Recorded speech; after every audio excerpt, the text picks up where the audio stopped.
Hola, ¿qué tal? Sean bienvenidos todos a su programa Nijana Ditani en esta versión de cuarentena. En esta ocasión tengo el honor, el gusto de platicar con la doctora Itzel López Nájera, y actualmente es coordinadora de la maestría de educación de la Universidad Iberoamericana Puebla. Ella es doctora y maestra en investigaciones educativas por el POLI, por el POLI, ¿verdad? Y licenciada en sociología por la UNAM. Hola Itzel, ¿cómo estás? Bien, Bien, ¿y bien. tú? Aquí, Muchas gracias por invitarme al programa. aquí en la cuarentena.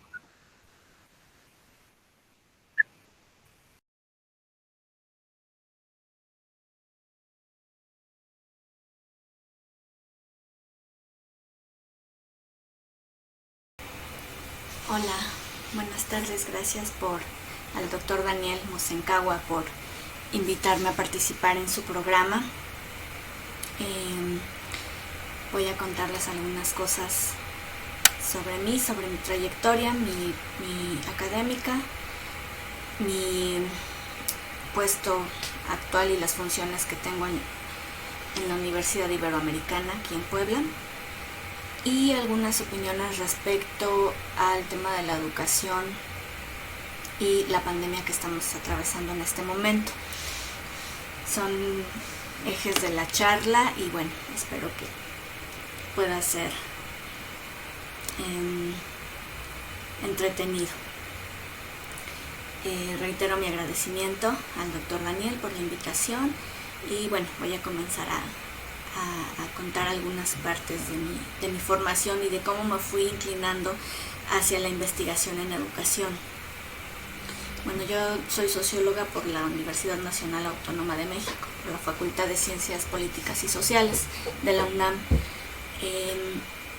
Hice la maestría y el doctorado en investigaciones educativas en el Departamento de Investigaciones Educativas del Centro de Investigación y Estudios Avanzados del Instituto Politécnico Nacional, mejor conocido como el CINVESTAB. ¿Cómo llegué a la sociología?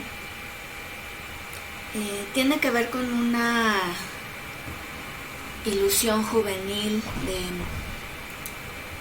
poder contribuir en algo al mundo, poder contribuir en algo a la sociedad e incluso poder ayudar a transformar algunas situaciones de desigualdad e inequidad que, dada mi formación en casa, me eran muy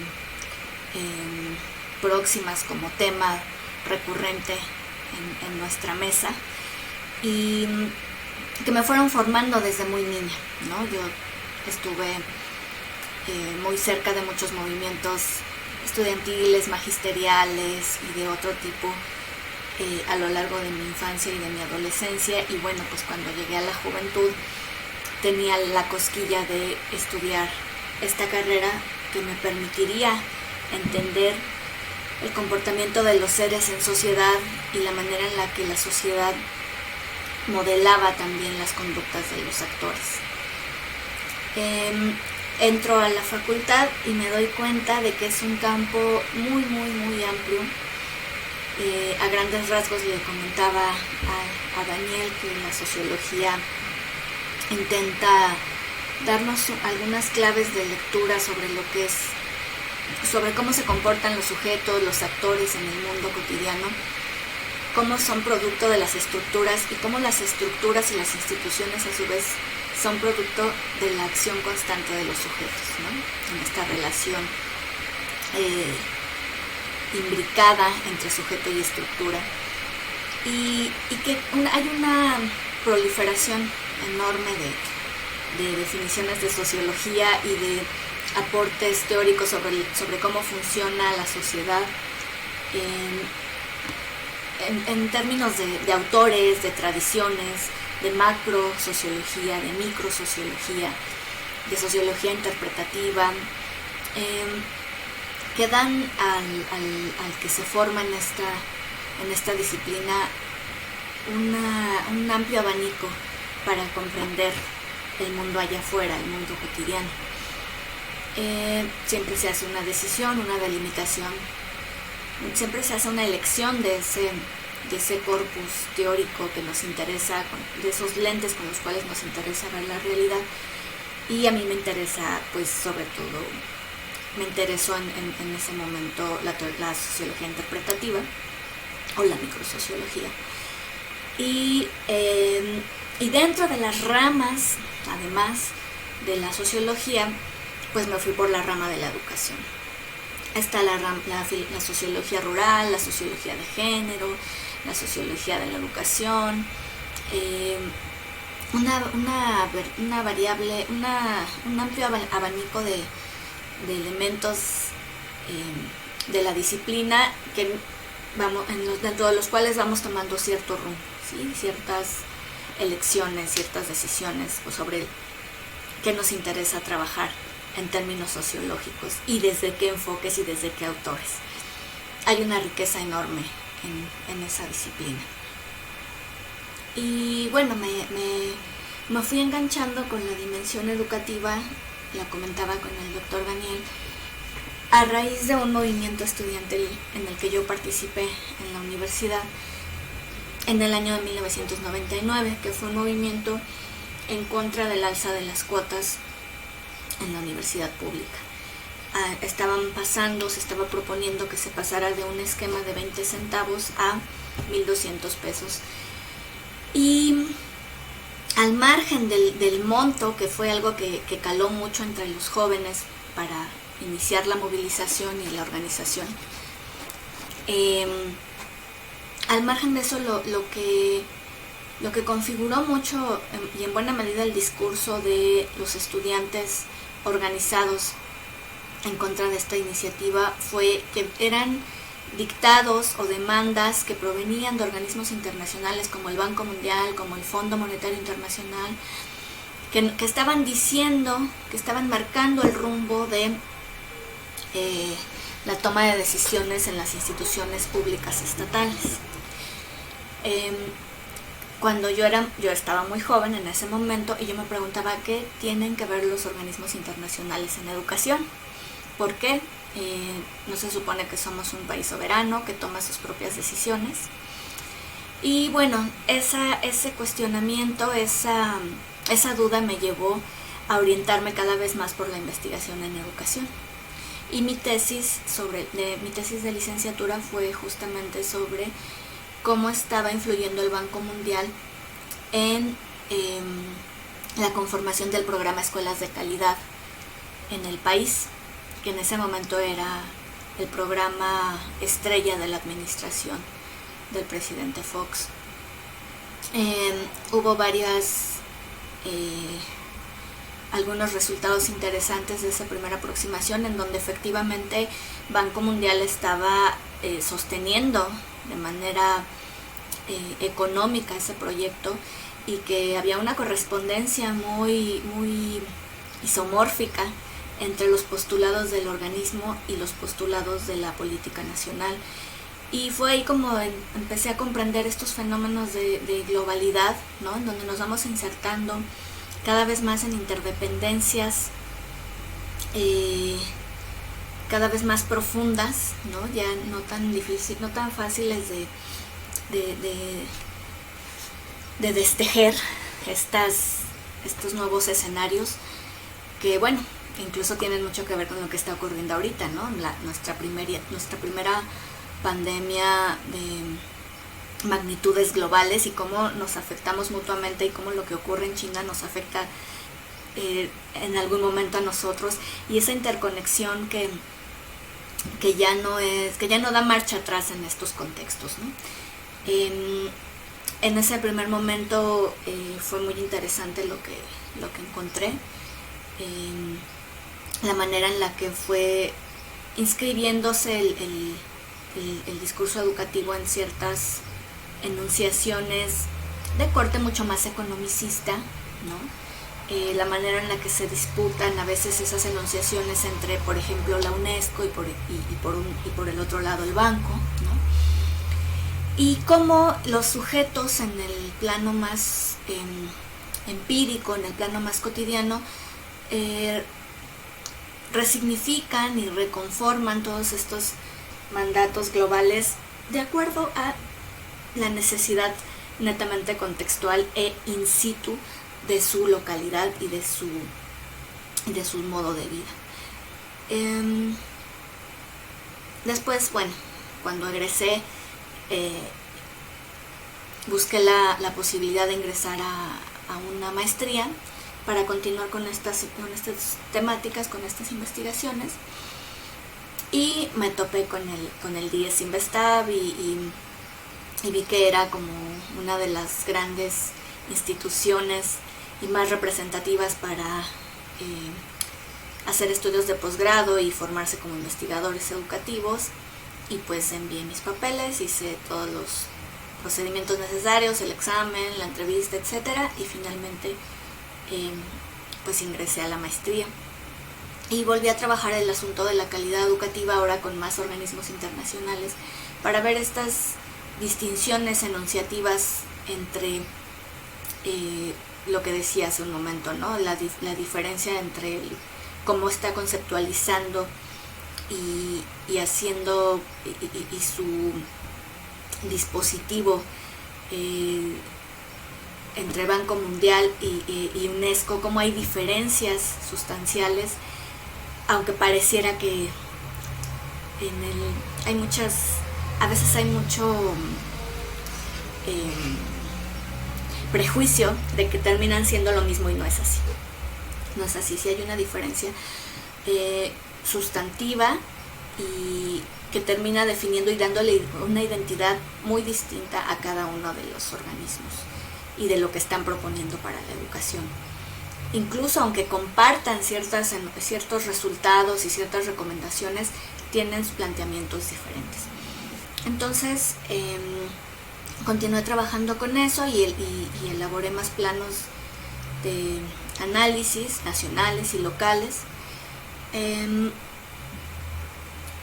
Y trabajé también esta parte más filosófica de lo que significa la calidad como un imaginario, como ese imaginario con base en el cual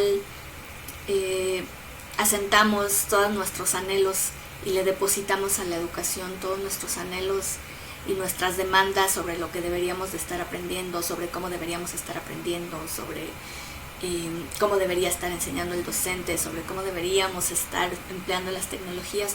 Y lo que vi es que la calidad es un significante vacío que puede acoger muchísimas significaciones, y que eso lo convierte en un término muy productivo en la actualidad, que ha sido muy, muy trabajado, muy debatido, y que en distintos contextos y en distintas instancias y en distintos proyectos va a referir muchas veces pues cosas muy distintas, ¿no?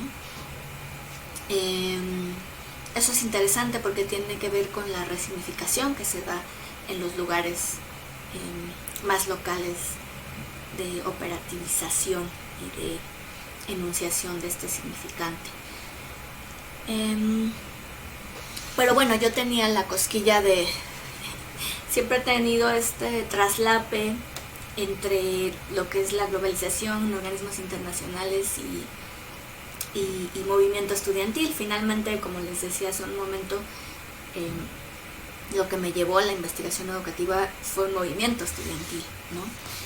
Entonces, en una primera instancia fue que tenían que ver los organismos internacionales exigiendo cuotas en las universidades públicas, ¿no?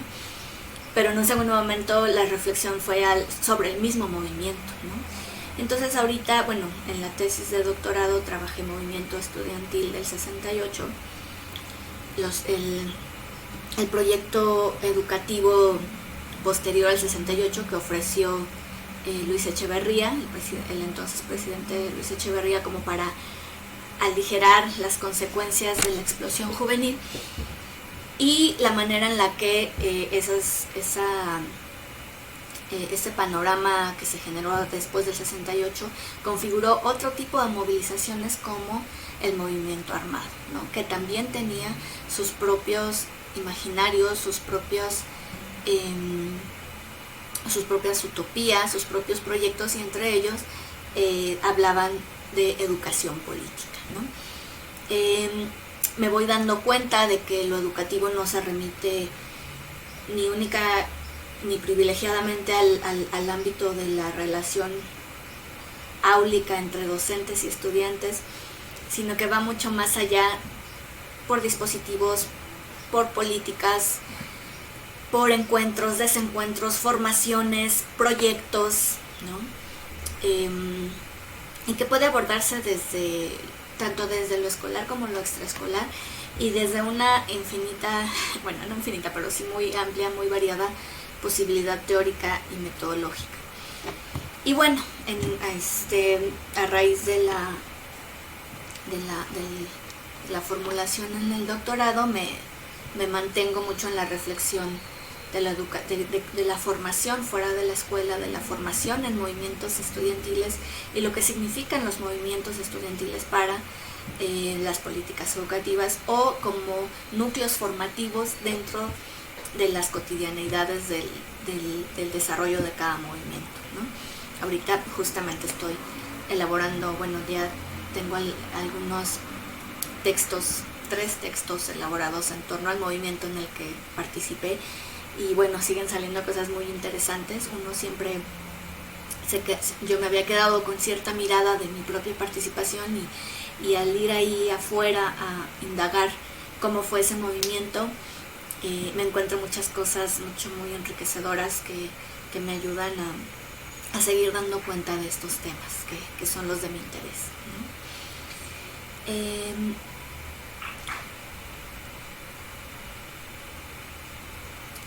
El otro punto que quería, lo que estoy desempeñando ahorita en la universidad, ¿no? Y cómo llegué a la universidad. Bueno, como comentaba hace un momento, soy coordinadora de las maestrías en educación de la Universidad Iberoamericana Puebla.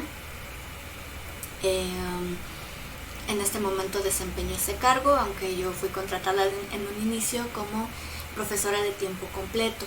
Y ahí estuve como profesora, pues dando clases en licenciatura, dando clases en maestría, asesorando un estudiante del doctorado interinstitucional del sistema universitario jesuita. Y he estado colaborando también en la maestría en comunicación y cambio social, estos 2 últimos programas adscritos al Programa Nacional de Posgrados de Calidad de CONACYT, y pues desempeñando pues todo lo que hace un docente investigador, ¿no? Docencia, investigación, vinculación, difusión. He realizado algunos foros junto con algunos colegas en la universidad sobre el movimiento del 68, por ejemplo, cuando se cumplieron los 50 años. Fue un coloquio bastante nutrido, interesante, en reflexiones sobre las narrativas y las memorias que se van construyendo 50 años después sobre el movimiento, ¿no? Cómo se vivió en Puebla, cómo se vivió en Chihuahua, cómo se vivió en la Ciudad de México, cómo se vivió en la UNAM, cómo se vivió en el Poli, cómo se vivió por las mujeres. Es un objeto muy interesante y que da para mucha investigación.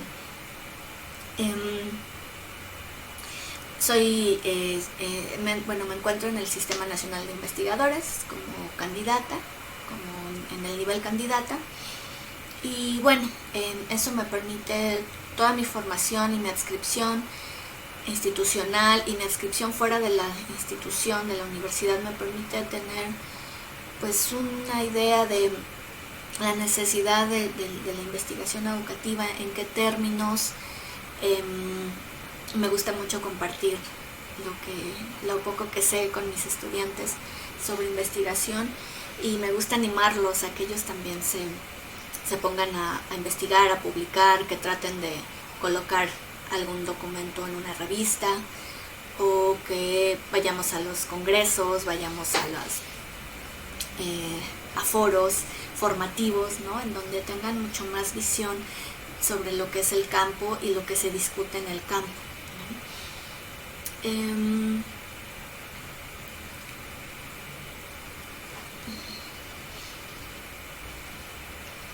Bueno, en estos momentos, como parte de la coordinación, las maestrías en educación solo se encuentra abierta la maestría en investigación educativa por el momento. Los programas profesionalizantes van a esperar un rato para que sean construidos, valorados y echados a andar, pero por el momento tenemos la opción de investigación educativa abierta, en donde hemos tenido un perfil de estudiante muy acorde con lo que espera la universidad, un estudiante preocupado por la realidad nacional, preocupado por las comunidades vulnerables, un perfil humanista, interesado en que el trabajo no se quede solo en un producto que termine en el anaquel, sino que tenga cierta incidencia o repercusión en el mundo y en la vida de las personas con las que se hizo la investigación. En ese sentido, pues estamos reforzando mucho esta maestría para que tenga un cierto engarce con el doctorado con el que cuenta la universidad, y que los estudiantes tengan una formación que vaya, digamos, seriada, ¿no? En donde la maestría represente uno de sus primeros acercamientos a la construcción de la investigación en este campo, y después se vayan especializando ya en un doctorado, ¿no? Esa es la idea de realizar un posgrado. Entonces, en una maestría en investigación serían de unas buenas herramientas para realizar un primer trabajo de aproximación defendible, sostenido, coherente, congruente con el ideario de la universidad, y posteriormente perfeccionar esa formación en un doctorado.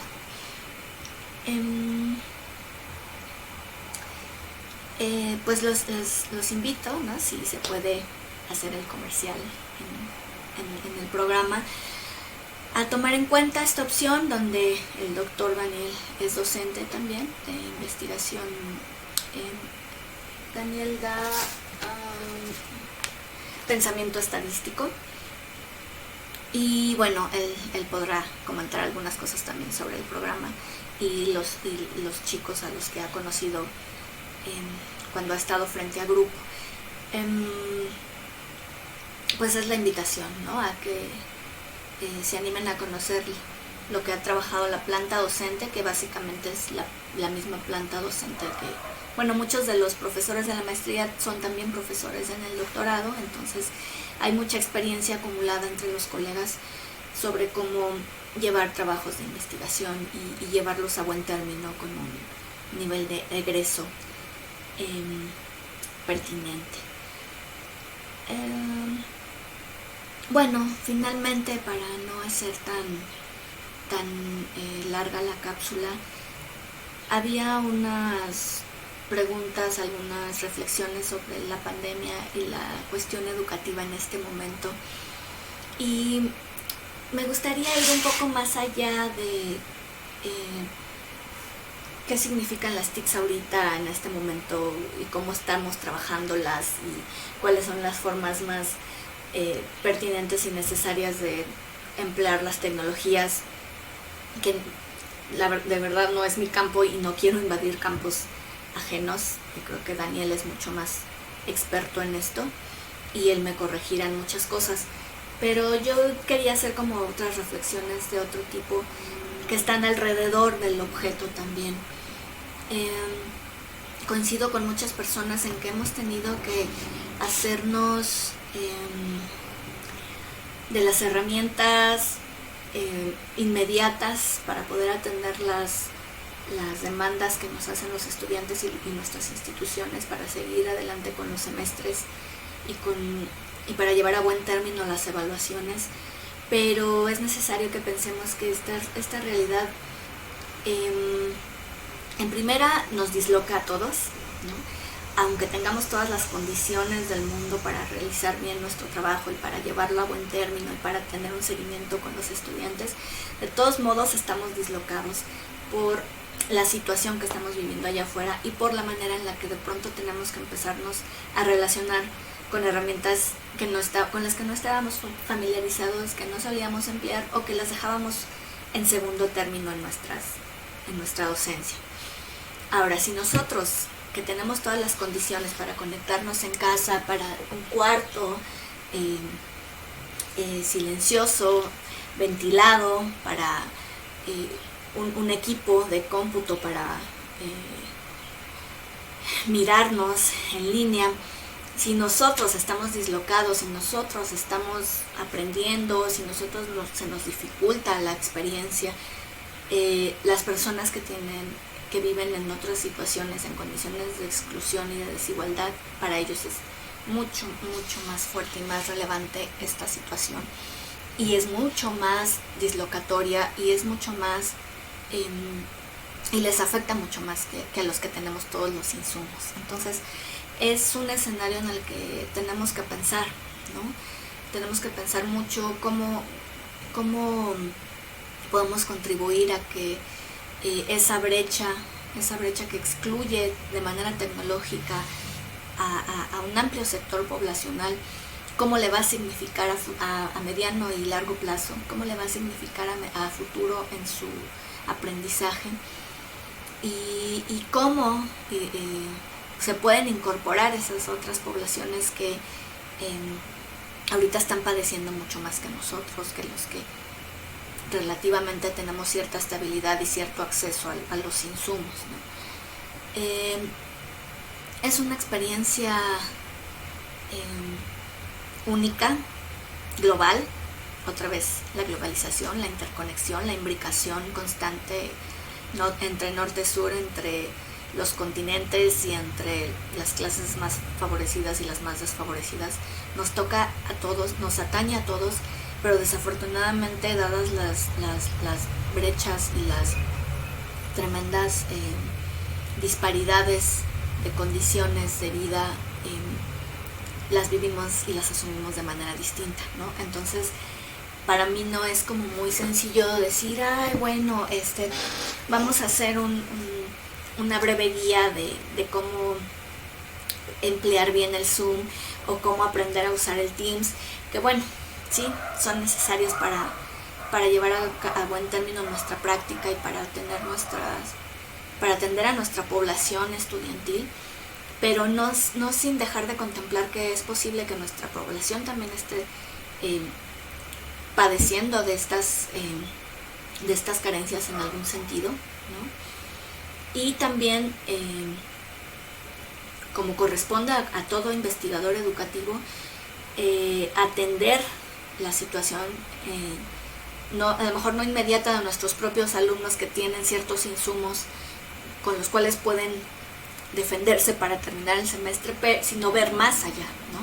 Y creo que este es un llamado a producir investigación educativa pertinente, necesaria en estos contextos, en los que el mismo Consejo Nacional de Ciencia y Tecnología está reorientando la producción de conocimiento y lo está reorientando hacia metodologías más horizontales, hacia aproximaciones conceptuales que produzcan cierta incidencia entre las comunidades y hacia los grandes problemas nacionales que en este momento, que ya que tenemos algunas décadas arrastrando, ¿no? Las violencias extremas, las desigualdades cada vez más exacerbadas, y no de una manera, pues digamos, simulada, ¿no? Sino co-construida con las comunidades, que creo que es lo que nos hace más pertinentes como investigadores educativos, estar ahí en el campo y estar ahí tejiendo con la gente, con los sujetos de las investigaciones, y siendo bien receptivos y teniendo una ciencia bien próxima, bien cercana, ¿no? Ayer estaba leyendo a Boaventura de Sousa Santos en su documento, su libro más reciente, de Claxo, que está circulando en redes sobre la pedagogía del virus. Y nos llama a esto, ¿no? El autor nos convoca a producir conocimiento hacia el sur, es decir, con las comunidades, con los excluidos, con los desfavorecidos, y es nuestro deber, además, en mi opinión, ¿no?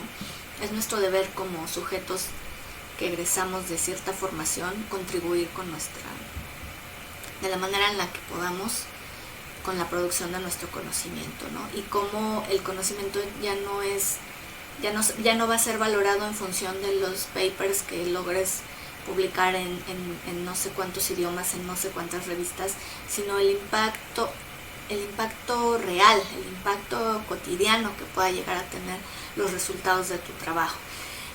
Cómo se traducen los resultados de tu trabajo en un proyecto, en un documento de comprensión, en una ruta, ¿no?, trazada con los sujetos de la investigación. Me parece que eso es importante, eso es relevante y es algo que también me parece que es necesario no dejar de llamar en este momento y en esta coyuntura.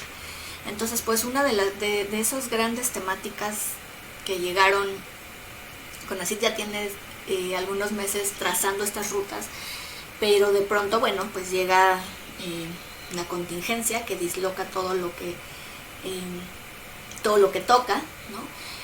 Y bueno, a repensar objetos de estudio, ¿no? Por eso se está fomentando ahorita la producción de conocimiento en torno al COVID y en torno a la investigación médica y en torno a la investigación social y humanística también. En este sentido, me parece que es importante conocer qué estamos aprendiendo de la pandemia, en términos de investigación educativa, qué aprendizajes hay sobre la pandemia, qué se aprendió, qué aprendimos los sujetos en confinamiento, que va más allá, que sí es importante saber, bueno, sí, aprendí a usar el Teams, aprendí a usar el Zoom, que es muy necesario, ¿no?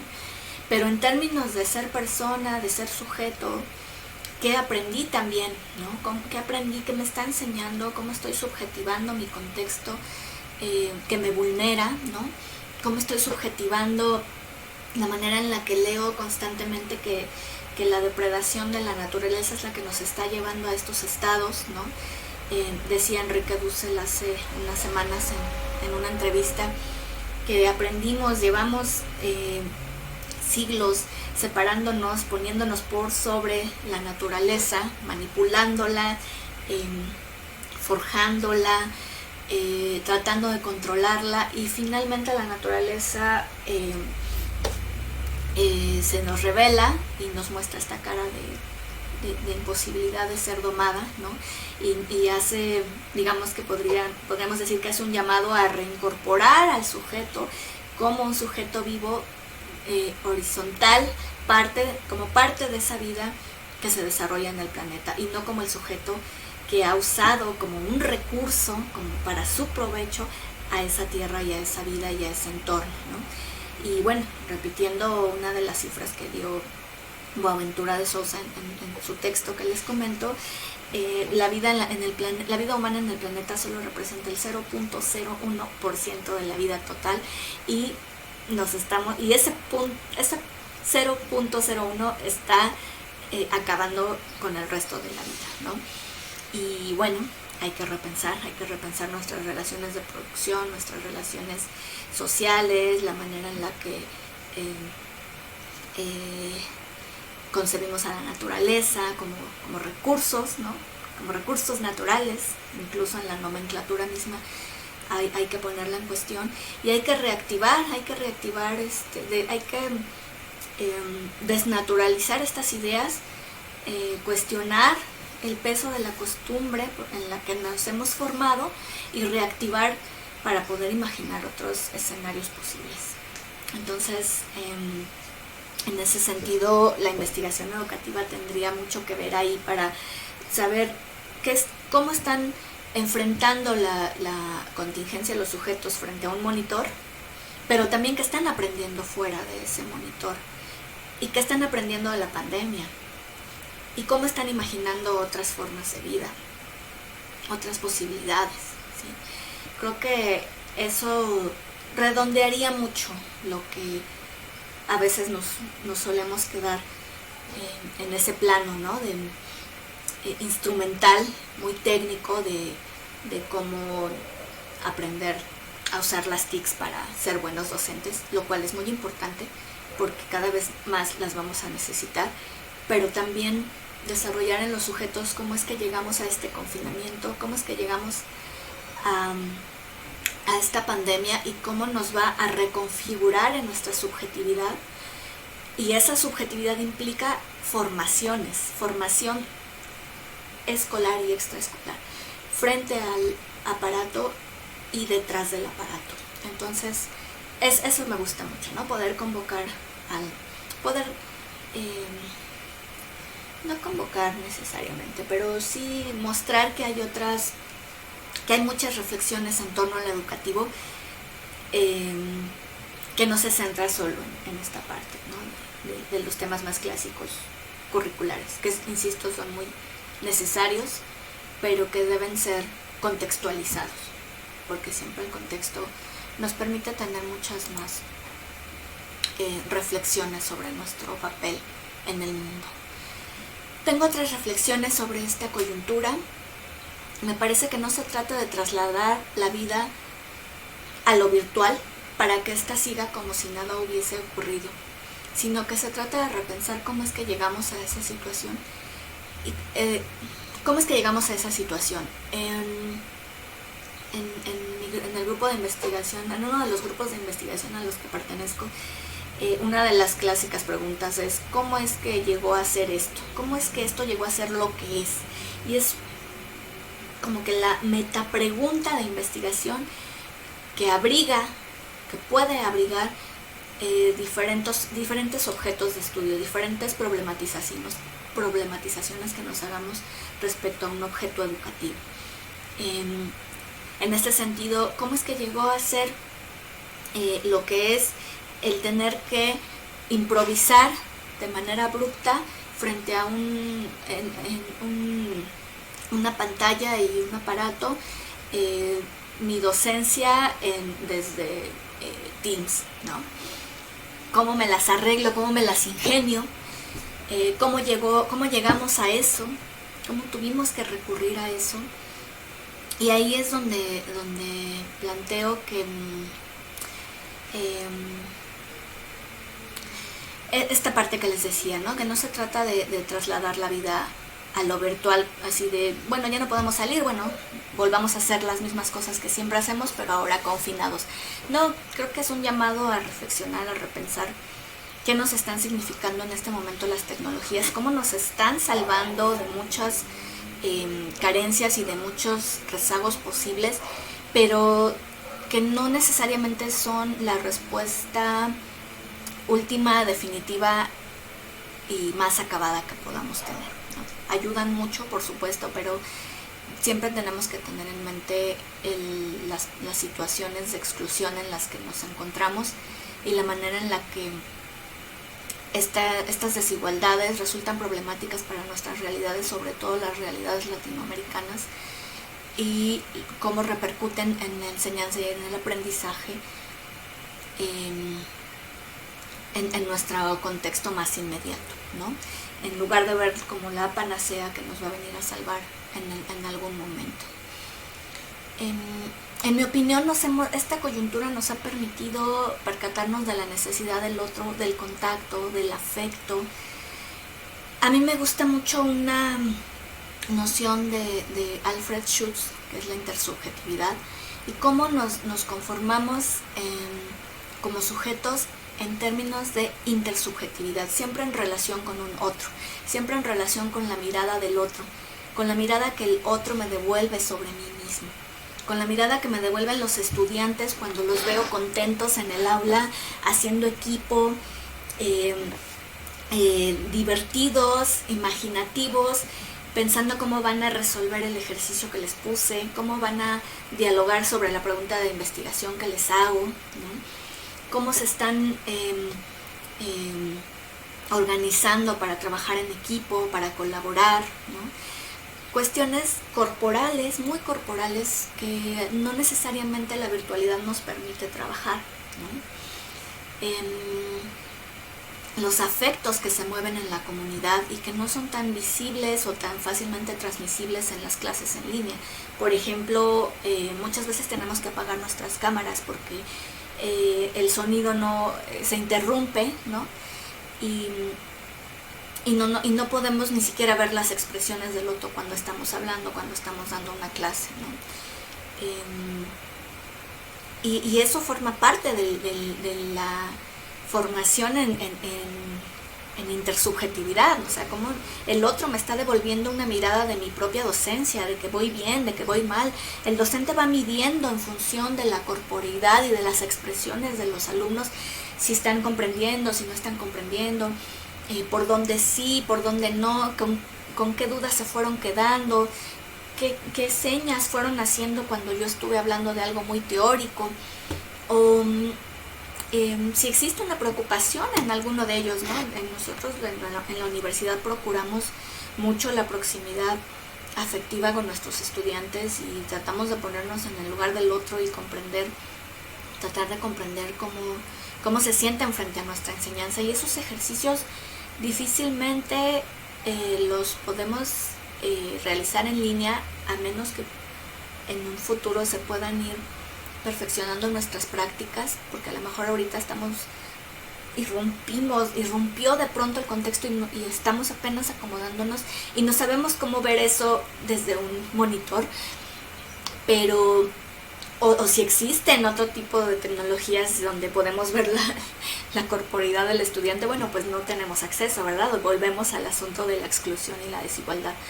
Pero, repito, no podemos tener la misma interacción y la misma profundidad de la interacción intersubjetiva con el otro cuando no podemos ni siquiera mirar, ¿no? Cuando tenemos que apagar la cámara porque todo el mundo está conectado en ese momento y se nos caen las conexiones. Entonces, por ese lado de esa conexión con el otro y por el lado de los afectos y de lo importante que son los afectos en los aprendizajes y de lo importante que es el afecto en la relación misma del aprendizaje. O sea, ¿qué es más probable? Que un niño que se siente valorado y apoyado aprenda más fácilmente las matemáticas que un niño al que constantemente se le están dando solo fórmulas, o que un niño al que siempre se le está cuestionando su manera de aproximarse a los números. Es posible que el afecto esté también ahí mediando y ya estamos extrañando ese tipo de relación con los otros, ¿no? Generar más empatía, darnos cuenta de lo que nos hacía falta. Creo que esta experiencia nos avienta a la cara una cubetada de agua y nos dice, ¿ves cómo los sujetos hacen falta en interacción constante? Y bueno, si los que lo sabíamos ya lo reforzamos y procuraremos seguirlo reforzando en nuestra práctica. Y bueno, finalmente la escuela, más allá de transmitir esos conocimientos curriculares y esos contenidos, está ahorita es una escuela dislocada, es una escuela que ahorita no podemos estarles exigiendo con el mismo rigor y la misma exigencia, ¿no? La misma necesidad de aprende esto como lo dice tal autor, ¿no? Si es que acaso fuésemos así de rígidos en nuestra práctica. Creo que es necesario que entre el mundo externo, la contingencia, la problemática, la pandemia y todo lo que esto conlleva, que entre esa reflexión a nuestros monitores, a nuestras interacciones en Teams y en Zoom. Lo hacemos todo el tiempo en nuestras videollamadas con nuestros amigos en las noches, entonces es necesario también que lo hagamos con nuestros estudiantes. Ambos necesitamos espacios de contención y nosotros tenemos como docentes algunas herramientas más como para permitirles comprender lo que está ocurriendo y cómo tratar de sobrellevar tanto en términos bien escolares y curriculares esta cuarentena como en términos de acompañamiento y de proximidad, ¿sí? Por lo tanto, no me parece ni por un lado que nos quedemos solo como los docentes que ven los contenidos áulicos, como tampoco olvidarnos de eso y vamos a hablar de cómo estamos sufriendo, ¿verdad? No, hay una tensión entre ambos espacios, una tensión productiva, una tensión que nos permite conjuntar esos debates y la necesidad de concluir un ciclo escolar con la necesidad de hablar de lo que está pasando. No podemos hacer como si no estuviera pasando nada. Entonces vamos a hacer que el contexto y la coyuntura ingrese a las aulas y vamos a ponerla a jugar y vamos a ponerla a reflexionar y vamos a ponerla a dialogar, y puede que en ese estar enseñando español o matemáticas o filosofía o lo que sea, estemos generando un espacio de contención y de reflexión entre los estudiantes necesario en el contexto mismo. Y bueno, por último, lo último que quería señalar a este respecto es que este momento nos muestra la potencialidad de innovación, aunque no me gusta mucho el término de innovación, prefiero imaginación y construcción, de las posibilidades que se nos dan en este momento, ¿no? Estamos tratando de innovar cómo agarrar un video de YouTube y subirlo y hacer un curso en YouTube y agarrar el espacio de comentarios con foro, y seguramente que había profes que ya lo hacían, pero para muchos es como que wow, descubrí el hilo negro, ¿no? Y muchos profes que de seguro están haciendo otro tipo de aproximaciones, ¿no? Microclases en WhatsApp, grupos desde otro tipo de plataformas, no sé, con otras dinámicas y otros criterios de evaluación, y es el momento para que esta contingencia nos permita imaginar otras posibilidades de articulación, otras posibilidades de relacionarnos con el otro, y de integrarlas a un acervo de conocimiento, ¿no? Del docente. Los docentes siempre nos las arreglamos para tratar de conseguir el mejor aprendizaje posible en nuestros estudiantes, y bueno, pues ahí vamos sacando ideas de acuerdo al contexto y de acuerdo a las necesidades propias de cada estudiante y a los requerimientos que ellos mismos te hacen. Entonces, bueno, hay quienes no se adaptan en Zoom, bueno, pues vámonos al Messenger, bueno, que ya pues sabes que no tengo audio, bueno, hacemos la clase por chat, qué sé yo, o los insumos mismos, ¿no? No propiamente las tecnologías como soporte, sino los insumos mismos, no sé, una clase de una maestra de primaria con títeres de calcetines en las manos para que los niños que pueden conectarse estén entretenidos con la sesión. Bueno, la capacidad de creación o de innovación es muy amplia, se ancla al contexto mismo de la producción de la práctica, y habría que empezar también a investigar cómo se las dieron los docentes, cómo se las están viendo los docentes para imaginar posibilidades que les permitan que sus estudiantes tengan un mejor aprendizaje. Y bueno, creo que era lo que podía reflexionar al respecto. No se trata ni de anclar todas nuestras esperanzas a las tecnologías de la información y la comunicación y decir, apostarle todo a ellas, como tampoco se trata de demonizarlas y decir, no, ya vinieron a suplantarnos ni nada, sino esta tensión productiva que se produce, esta tensión productiva entre estos dos espacios, ¿no? La forma más clásica de la enseñanza y la incorporación de estas herramientas. ¿Qué se hace? ¿Qué hace el sujeto docente? ¿Y qué hacen los alumnos con estas herramientas? Creo que es importante, es necesario reconocer que se producen estos sitios de engrane, y la investigación educativa puede decir mucho al respecto, siempre en función de los sujetos mismos, de lo que los sujetos mismos están requiriendo y proyectando e innovando allá en su mundo, de acuerdo a sus propias necesidades contextuales. Siempre digo eso, ¿no? Remarcar que las enunciaciones siempre van a estar ancladas in situ, en términos de investigación,